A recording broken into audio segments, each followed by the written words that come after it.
दोस्तों, कुछ घटनाएं इतनी दर्दनाक होती हैं जिन्हें सुनाते हुए बताते हुए भी रूह कांप जाती है। ऐसी घटना पंजाब के फिरोजपुर की है, जहां पे 8 जनवरी 2026 को एक घर में 4 लोगों की गोली लगने से मौत होगी, जिसमें पति पत्नी और दो दो नाबालिग मासूम बच्चियां।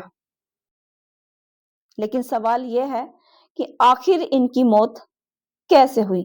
आखिर उस रात उस घर में क्या हुआ, जहां पर एक ही घर के 4 सदस्यों की मौत हो गई? आदाब, नमस्ते, सत श्री अकाल दोस्तों, मैं हूं रिजवाना और आज की सच्ची क्राइम स्टोरी में आपका स्वागत है। दोस्तों, आज जिस दर्दनाक कहानी को हम आपको सुनाने जा रहे हैं, ये कहानी है पंजाब के फिरोजपुर की हरमन नगर कॉलोनी डेरा बाबा रामलाल, जहाँ पे एक परिवार रहता था।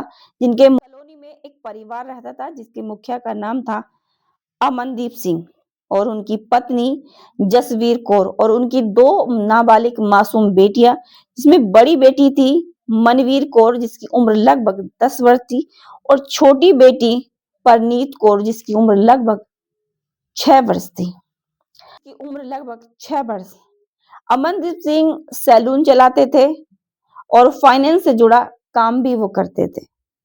परिवार जो था वो सामान्य रूप से ठीक था, खुशहाल था। कभी इस घर में लड़ाई झगड़ा या गुस्सा नफरत जैसी कोई बात नहीं थी। लेकिन सुखी परिवार था।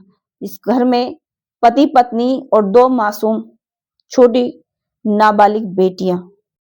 लेकिन 8 जनवरी 2026 को इस परिवार में कुछ ऐसा हुआ जिसे सुनकर भी रूह कांप जाए। 8 जनवरी 2026 की बात है कि घर में काम करने वाली मेड घर पहुंचती है, दरवाजे को नॉक करती है। कई बार दरवाजा खुलवाने का प्रयास करती है, लेकिन घर का दरवाजा नहीं खुला। काफी देर हो गई, उसे शक हुआ कि आखिर दरवाजा क्यों नहीं खुल रहा है। उन्हें आसपास लोगों को बोला और कई लोगों को उसने बोला, लेकिन दरवाजा नहीं खुला। रिश्तेदारों को बोला, लेकिन दरवाजा के अंदर से कोई भी आवाज नहीं आई जिससे दरवाजा खुल सके। जब लोगों को शक हुआ तो शक के तौर पर घर के दरवाजे को किसी तरह खोला गया, लेकिन जब घर का दरवाजा खोला गया तो अंदर का जो मंजर था वो रूह कपा देने वाला था। एक खुशहाल परिवार मृतक पड़ा था। घर में कुल 4 सदस्य थे और चारों के मृतक सब वहां पर थे। पति पत्नी और 2 नाबालिग मासूम बच्चियां। ये देखकर हर किसी की आंखें नम होगी कि आखिर ऐसा क्या हुआ कि इस घर में पूरा ही परिवार खत्म हो गया। इस घटना की खबर फिरोजपुर पुलिस को दी जाती है। पुलिस मौके पर पहुंचती है, घर को सील करती है, फोरेंसिक टीम को बुलाया जाता है और जांच पड़ताल की जाती है। सबों के पास एक पिस्तौल मिलती है, क्योंकि गोली लगने से उनकी मौत हुई है। सबों के पास पिस्तौल मिली। पुलिस ने सबों को कब्जे में लेकर और पिस्तौल को भी पुलिस ने चारों सबों को पोस्टमार्टम के लिए फिरोजपुर के सिविल अस्पताल भेजा गया। पोस्टमार्टम के लिए भेजा गया, लेकिन पोस्टमार्टम की रिपोर्ट आने पर ही पता चलेगा कि आखिरकार इनकी मौत कैसे हुई है। यह हत्या थी या फिर आत्महत्या।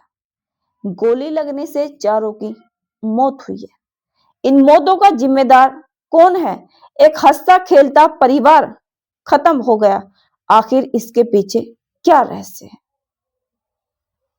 क्या इन्होंने आत्महत्या की तो उसकी क्या वजह रही होगी, या फिर इनका कोई कातिल है जिसने इस परिवार को खत्म कर दिया? पुलिस ने सबों को कब्जे में लेकर पोस्टमार्टम के लिए भेज दिया है और पोस्टमार्टम की रिपोर्ट आने पर ही पता चलेगा कि आखिरकार इन मौतों का जिम्मेदार कौन है। यह हत्या है या फिर आत्महत्या? अगर यह आत्महत्या है तो इसके पीछे क्या रहस्य है जिसने एक परिवार को खत्म कर दिया? अगर यह हत्या है तो इनका हत्यारा कौन है? जिसने हंसता खेलता परिवार उजाड़ दिया। इस घटना के बाद जो आसपास का माहौल है, रिश्तेदार हैं, उनके करीबी हैं, उनके मन में एक ही सवाल है कि आखिरकार इन मौतों का जिम्मेदार कौन है? आसपास के लोग, मोहल्ले वाले गमगीन हैं कि आखिर ऐसा क्या हुआ कि ये परिवार खत्म हो गया।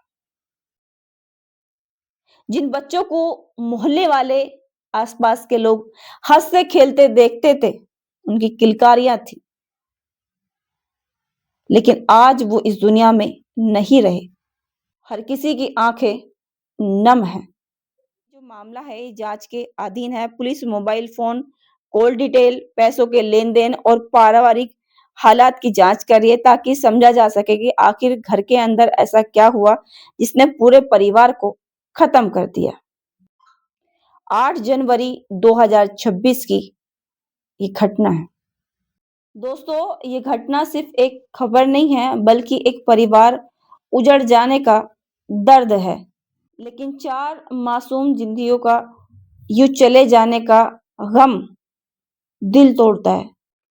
दोस्तों, इस दर्दनाक घटना को बताने का उद्देश्य किसी को डराना, धमकाना, किसी के मान सम्मान को ठेस पहुंचाना या किसी की भावनाओं को आहत करना नहीं था।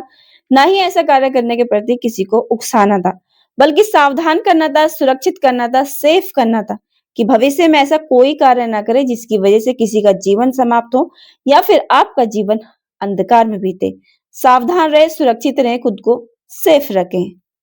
घटना, इस कहानी के बारे में आपकी क्या राय है वो कमेंट बॉक्स में जरूर बताना और आप ये वीडियो कहाँ से देख रहे हैं वो भी बताना। मिलते हैं फिर एक नई सच्ची कहानी के साथ हर रात 8 बजे। तब तक अपना ख्याल रखिए। खुदा हाफिज।